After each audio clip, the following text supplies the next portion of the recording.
everybody. I am here with our next interview. We got Demitri Goutos, and I was just talking to Demitri, and he was a seventh grader when I was a senior. Um, but it's kind of unique because everybody I've talked to so far are either people that I was teammates with and I ran with, or people that I coach. So Demitri is kind of somebody who falls in between there. Um, I'm anxious to learn a lot about his experience running and beyond at college and things like that. And I'm definitely going to ask him a little bit about his dad too, because his dad has been a great contributor to the Saratoga running program and the Saratoga community. So I might put him on the spot a little bit and have him say some nice things about his dad later too. But Demitri, thanks for joining us. You want to start off and share a little bit about the highlights of your Saratoga running career? Yeah, sure. Thanks for doing this. I think this is a lot of fun. I've enjoyed the other videos you've done. But some highlights, I guess going back, I was a freshman in 2005 when Yeah. the boys team ran at nationals and took first place, which was incredible, coming in as an at-large bid, and I don't think anyone really expected much of us. So that was an amazing experience. Yeah. And then that same year, I got to run the freshman mile indoor and outdoor nationals, which was really great, Right. really formative. And then junior year in cross country, cross country was always my favorite. Right. Was a sectional champion and took fifth place at the states. And then indoors took first place in the 2 mile. Right. And then my senior year, probably one of the better races of my career, I was fourth place at federations in cross country. Yeah. I always think of sort of how you were kind of, it seemed like you came up through a lot of really good teams, and you had a lot of good older guys to work with and to kind of as role models. It seemed like that were national and state caliber runners, and it seemed like something that you really learned a lot from it, and the bar of the program was very high when you were like 8th and 9th grade, and it just continued from there when you were one of the team leaders and top runners in the section and in the state. Yeah, it was really almost strange to me in a way, because I came onto the team as a freshman, was really battling to get that 7th spot in cross country. Yeah. I was looking up to those guys who were running incredible times. And at the time, I wasn't so deep into track that I knew how good they actually were. I Right. thought it was kind of just like a normal team, and that's what it took to be on the team. And then I, saw we were going to these huge races, and not everyone was getting to do that. So I started to probably started to catch up about halfway through the season that this is pretty serious. It's like, yeah, damn, these guys are good. Yeah. Yeah. Something else I wanted to ask you about with your high school career is, I mean, by the time you were in 9th grade, you were in the top 7. So obviously, you were a talented runner. But when you first started in 7th grade, you weren't like rolling out as like the fastest 7th grader on the team or anything like that, if I remember correctly. No, I did. I think I did cross country in 7th grade, but then I did sprinting indoors and outdoors, both in 7th and 8th grade, because I heard it was the best way to get in shape for the other sports that I liked. So I was playing hockey and baseball at the time. Yeah.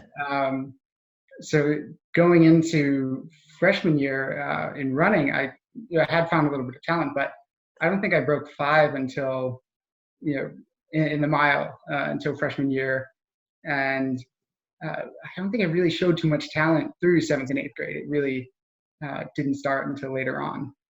Yeah, so I think that's a good thing for guys to keep in mind as they, are coming up through the program. You're going to hit, different plateaus and different growth spurts and respond to training and things like that at different times. And just keeping like a good, hardworking, attitude throughout and being consistent. I mean, you always struck me as somebody who, knew how to show up and be consistent and just stack days on days on days in that way, and just see that kind of steady progress throughout most of your running career. Yeah, I think it definitely, once I got the knack of it, started to learn about what training was, how to respond to it, when to work hard, when to recover. I think that training did pay off in very progressive ways, and there was a very linear improvement through my entire career. Yeah. But there weren't too many, huge jumps. You're right. It was a steady progress, and you're just, working away at it. Yeah, a lot of consistency. And I Right. think one of the funnier things was when I was a sprinter, I wasn't the fastest sprinter by any means. And so my coaches kept suggesting I go to like the next longer distance and like see if that was my thing. And then I just kept doing that until eventually I got to the longest one. Yeah, And until you ended up running 5Ks and 2 miles, and yeah. yep, there's nowhere else to go. Awesome. All right. Well, let's switch a little bit, and do you want to talk a little bit about your experience after Saratoga, running in college and beyond? Sure. Yeah. So I was recruited to run, and I ran at Yale University, and I've got my shirt on now. So I ran 4 years at Yale, and right after I took a fifth year at LaSalle University in Philadelphia, ran a final year there, stayed there for another year after my fifth year to coach, and then started to run with a few clubs after that, but decided to call it after my college career. Can you make some comparisons maybe between your experience in high school and your experience in college, or the relationships? What made it so you could or had the desire to continue through, another 5 years of competitive running after high school? Yeah, I think first, I mean, I loved running, and Yeah. I love the act of it and the sport of it. But even more than that, just spending time with the group of people I spent time with. Yeah. There are so many points when running isn't inherently fun, but Yeah, it's tough. when you're out there with a group of people who, you're working hard, your whole group is working hard, you develop bonds that I think you might not have developed otherwise. Mhm. And that was definitely apparent in high school, but even more so in college, because while we would have a couple hours of practice every day, we would also have a couple classes together. I lived with a group of guys on the team, and the relationships that we forged and the time that we spent together, I wouldn't trade it for anything. So it definitely, they kept me more motivated at that point than anything else. That's a really common thing that's come up in almost every interview when guys talk about the college running and they relate it to high school, and they talk about one of the things that's in common is just the relationships that you build and what causes those relationships to be so close. And it just seems to be that running creates a situation where you have to support each other, and you're going through something difficult together, and the best things that usually the best things that we accomplish, the things that we take the most pride in are things that are hard and challenging and difficult. And when you do that with a group of people that have a common set of values or a common set of interests, it's a pretty powerful bond. I mean, that was my experience. I still, keep in touch with my high school running friends. And then my college running friends are my best friends in the world. And those were the guys where, I truly kind of was becoming the person that I am today. And they all kind of clicked with me, personality wise and values wise. And it's just interesting. I mean, I've talked to 6 or 7 guys now, and that's been the common thread in all the interviews. Yeah, and I think another interesting thing about running itself, and it was especially apparent in high school, but it seemed to me to be a sport where a lot of people find interesting ways into it. It doesn't always seem like someone's first Yeah, choice, or they right. start like me trying to get in shape or trying to get ready for another sport, and then just find a passion for it or find a talent for it. And Right. because of that, I think so many people come in with a love for running, or develop a love for running, and then have so many interests outside of that make them interesting people to Sure. spend all this time with. Yeah. Go ahead. Sorry. So I think that was definitely apparent in high school. There were so many interesting people on the team all the time, and then same in college. So many people in different majors with different interests from different areas that I learned a lot from them. Yeah. Coaching high school and middle school, for the last, almost 15 years now, with running, one of the things I noticed that the two most common ways we get kids out for the team are they've kind of tried a lot of other sports and it hasn't worked out for them there, but running wasn't their first choice, or they had an older sibling that found success and they or their parents kind of said, it worked out good for big brother or big sister, so Mhm. we're going to sign you up for cross country and you're going to give it a shot too. Um, we don't have too many guys that come in and say, like it's always been my dream to be a 5K champion, and I'm in seventh grade, Mhm. and today's going to be the first day to that dream. But the personalities are there. The what it takes to be successful.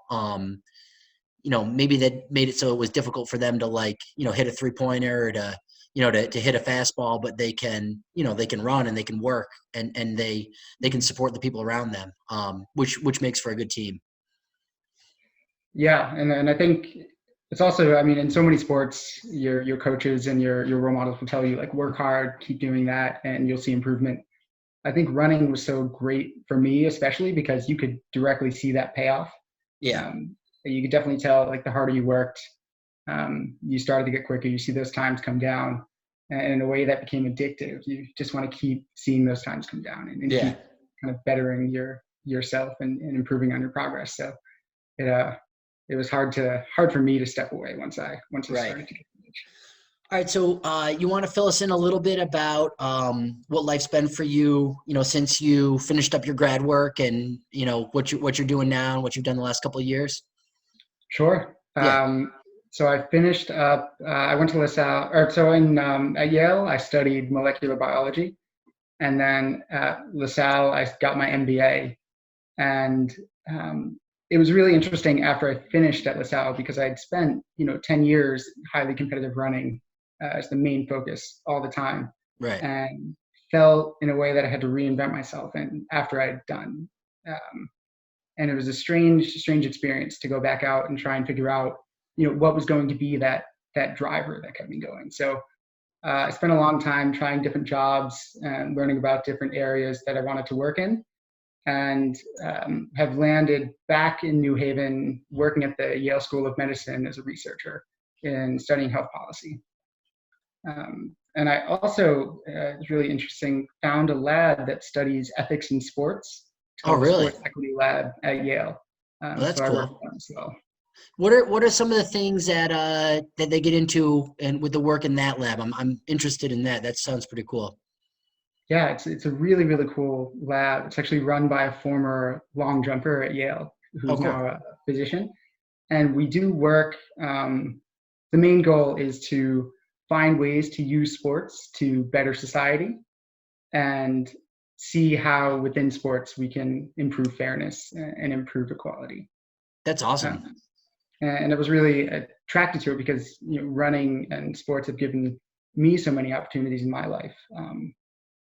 Finding a way to give back to that in a holistic way is really exciting to me.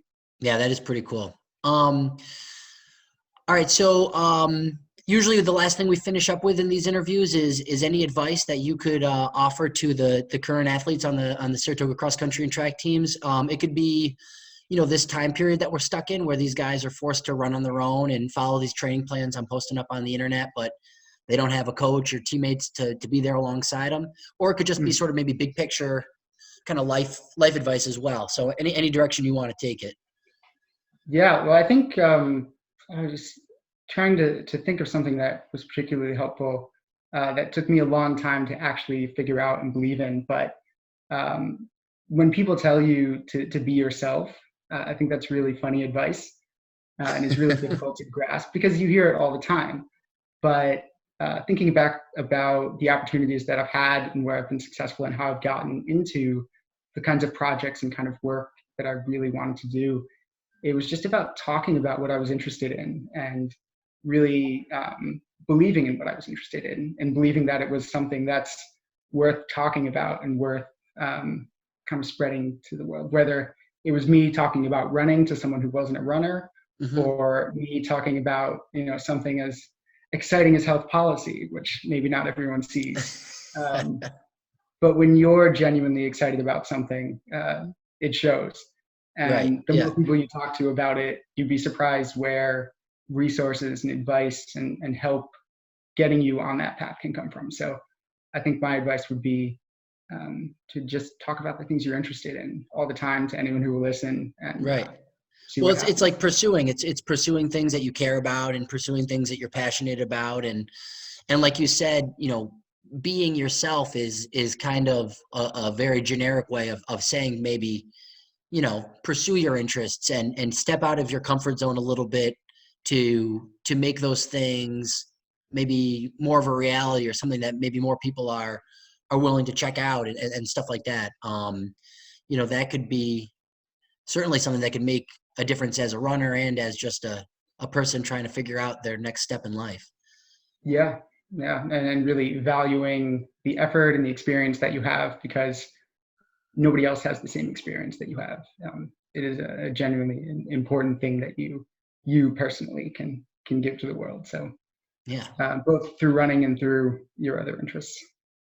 And then, okay, so the last thing I wanted to finish up with you, just specifically, like I alluded to your dad, to Peter, and I figured we could give him a little bit of a spotlight, and maybe you could just talk a little bit about the sort of care that your dad has for the sport of running, and particularly the development of the Saratoga athletes in the program. For those of you guys who maybe aren't aware who Peter Goutos is, he's been a tremendous supporter of the boys and girls runners in Saratoga for the last decade plus, organizing road races and all sorts of community events, and just is committed to the betterment of our community in a lot of ways. So you want to take a minute to talk about maybe your dad's, maybe they're just kind of the way he views the program and his role in supporting it? Yeah. Well, I guess I'll start with his role. Kind of started with my career at Saratoga. I mean, I Yeah. started running because he was a runner back when he was in high school, Yeah. and that was my inspiration to begin. And I think he just always wants to find ways to give back and make sure everyone has the opportunities that we had at the time, and make sure that everyone can get the most out of those opportunities. And starting, the Firecracker 4, back when there was maybe 100 people in the race and they raised a little bit of money, to now when there's thousands of people who show up, and It's amazing. Yeah. can really support youth athletics in a larger way. I think it goes back to the role of youth sports in Saratoga and in society in general. It can be a huge catalyst for positive social change and community involvement. And I think the work that he has done is just has affected so many more people than that he knows. I think it's incredible. Yeah. Well, we appreciate, the efforts that he makes on behalf of us in so many ways. Besides the Firecracker, we train a lot at the farm, and he connected us over to Pitney Farm, and it's just been great. So, well, Demitri, I really appreciate the time. And it's been great catching up with you, and hopefully we can talk soon. Yeah, I'll see you back in Saratoga when I'm allowed to go there. Yeah, that would be great. All right. I'll see you soon. All right, you too. Bye. Bye.